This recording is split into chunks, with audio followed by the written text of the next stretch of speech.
아브라함이 아들을 바쳤어요. 어느덧 세월이 흘러 아브라함은 99세가 되었어요. 어느 날 여호와께서 아브라함에게 나타나셔서 말씀하셨어요. 나는 전능한 하나님이라. 너는 내 앞에서 행하여 완전하라.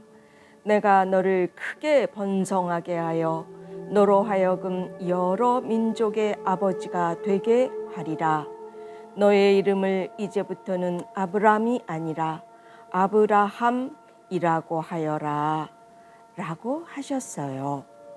아브라함이라는 이름의 뜻은 여러 민족의 아버지라는 뜻이랍니다. 사레 또한 사라라고 하셨는데 그 뜻은 여러 민족의 어머니라는 뜻이지요.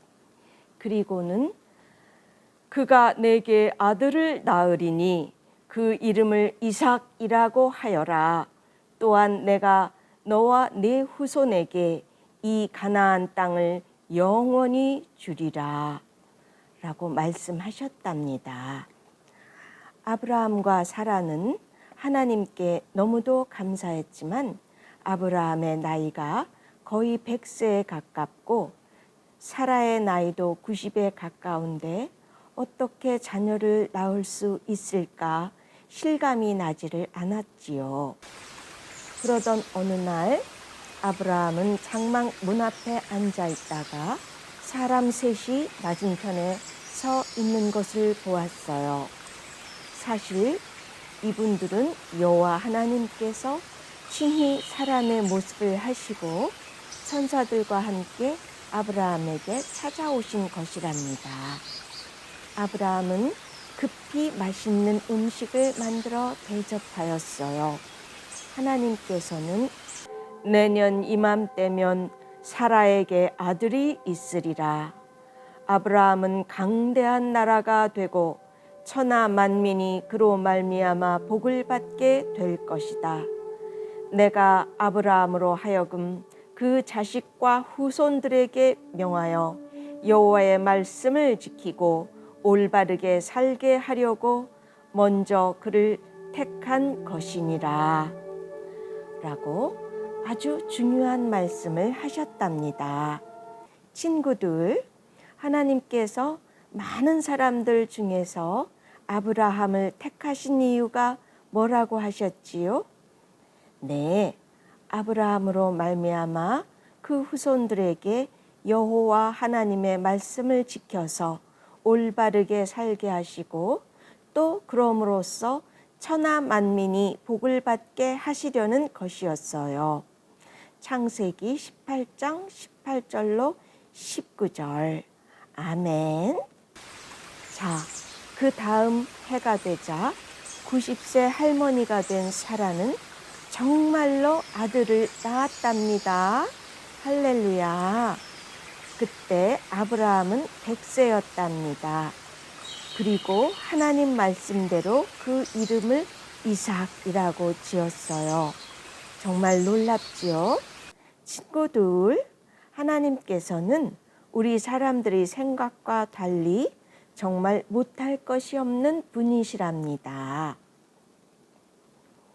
그런데 하나님께서는 아들을 주시겠다고 약속하셨으면 얼른 주시면 될 텐데 왜 그토록 오래오래 기다리게 하시고 또 자녀를 낳을 수 없는 100세, 90세나 되어서야 주셨을까요? 이상하지요?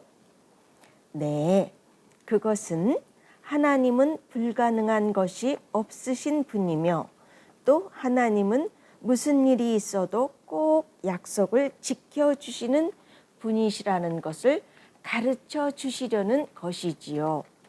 하나님 감사해요. 아들 이삭은 이제 아장아장 걷는 귀여운 아기가 되었어요.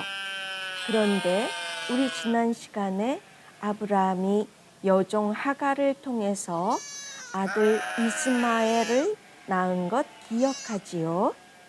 이 이스마엘이 자기가 나이가 더 많고 덩치가 더 크다고 어린 이삭을 놀리며 못되게 하는 것이었지 뭐예요.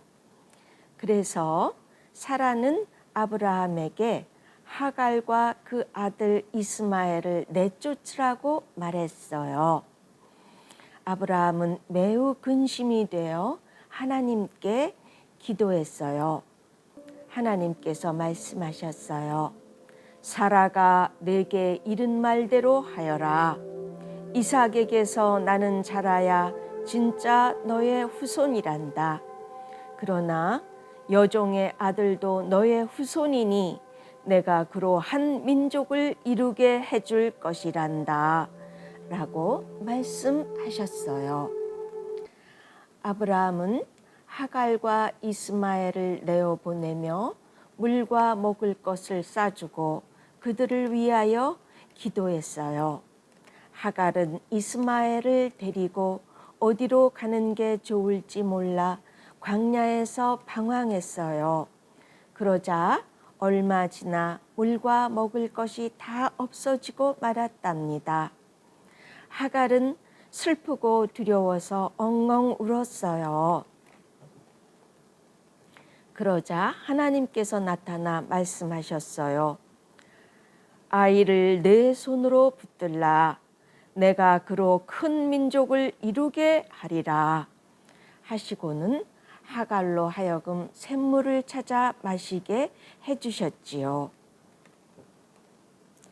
그리고는 이스마엘이 잘 자라도록 보살펴 주시고 바란 광야에 거주하게 하셨답니다. 결혼도 시켜주셔서 자녀들을 낳아 가정을 이루게 해주셨지요. 하나님은 참으로 보살펴 주시는 하나님이시랍니다.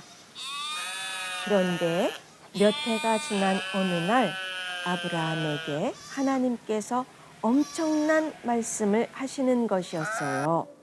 아브라함아, 내 사랑하는 아들 이삭을 데리고 모리아 땅으로 가서 그를 번제로 드리라 하셨지 뭐예요.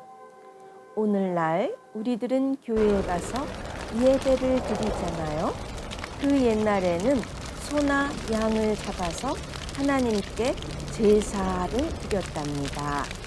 제사는 번제라고도 부르는데 이것은 짐승을 불에 완전히 태워서 드리는 제사 방법이랍니다.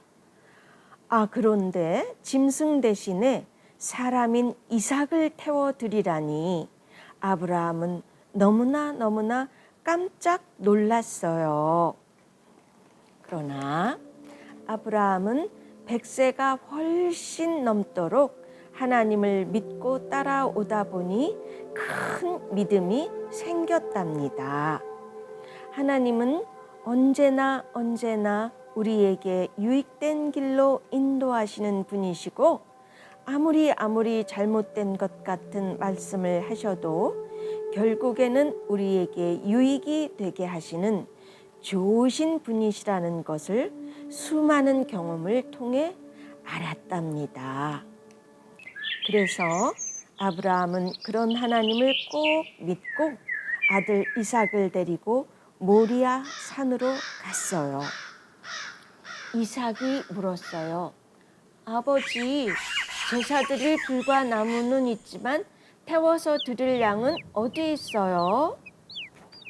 아브라함은 마음을 굳게 먹고 아들아, 이번에는 하나님께서 친히 준비하신단다 라고 말씀했어요. 그리고는 이삭을 밧줄로 꽁꽁 묶어 불태울 나무 위에 눕혀 놓았답니다. 그리고는 손에 칼을 잡고 그 아들을 죽이려고 칼을 번쩍 쳐들었어요. 바로 그때였어요. 아브라함아, 그 아이에게 손을 대지 말라. 아무것도 하지 말라. 내가 이제 내 하나밖에 없는 아들마저 내게 드리려 하였으니 내가 진실로 하나님을 온전히 믿고 순종하는 줄을 알았노라 라고 말씀을 하시는 것이었지 뭐예요. 그리고는 양 한 마리가 뿌리 수풀에 걸려 꼼짝 못하고 있는 것을 보게 하시며 그 양을 잡아서 제사 드리게 해주셨답니다. 우리 친구들 깜짝 놀랐지요?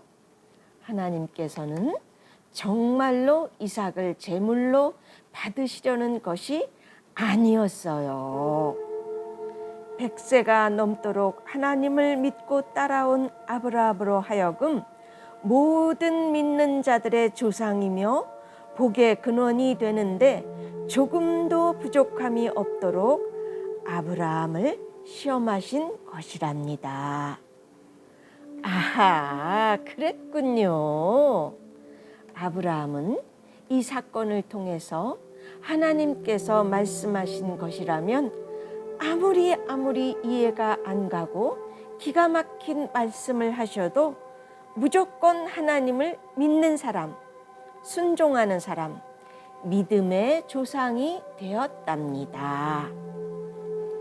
우리 하나님은 절대 실수하지 않으시는 분이시죠.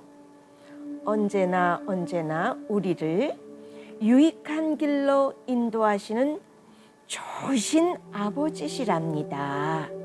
친구들, 우리 언제나 하나님 말씀을 꼭 믿고 따라가기로 해요. 아멘.